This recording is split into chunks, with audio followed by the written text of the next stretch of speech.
Mtume sallallahu alaihi wasallam walipofika vijana wawili hawa akauliza, ayyukuma qatalahu, ni nani aliyemuua kati yenu?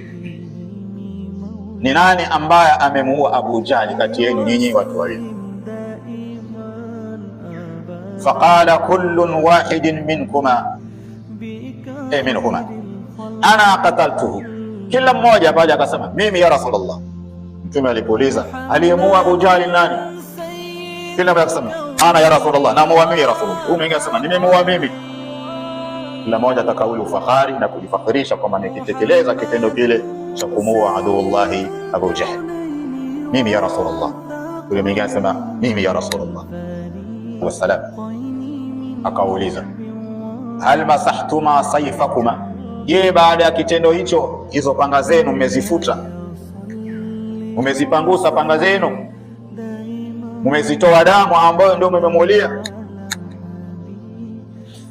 Sema la, bado panga zetu ziko na damu zake, hatujazifuta, hatujazipangusa.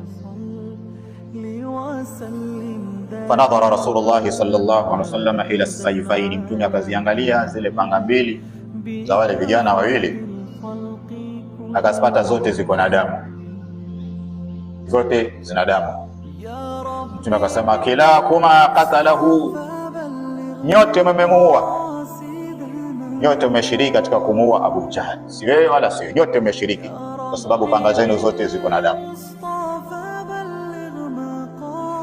Vijana wawili hawa majina yao, moja anaitwa Muadh, wa pili anaitwa Muawidh, majina kama nataka kufanana. Muadh moja, Muawidh, ambao ni watoto, ni ndugu moja hao, ibn Hafara, ni watoto wa bwana mmoja akiitwa Hafara,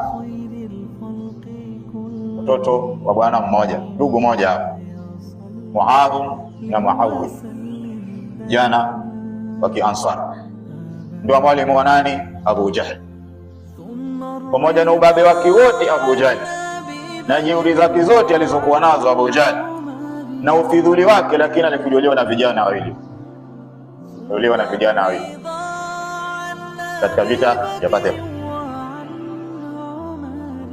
Wa qad istushhida Muawidh fi nafsi al-ghazwa, huyu Muawidh aliuliwa katika vita vile vile, alifariki kama shahidi katika vita hivi vya Badr. Wa baqiya Muadh ila zamani Uthman, ama huyu Muadh aliishi mpaka akafikia katika zama za ukhalifa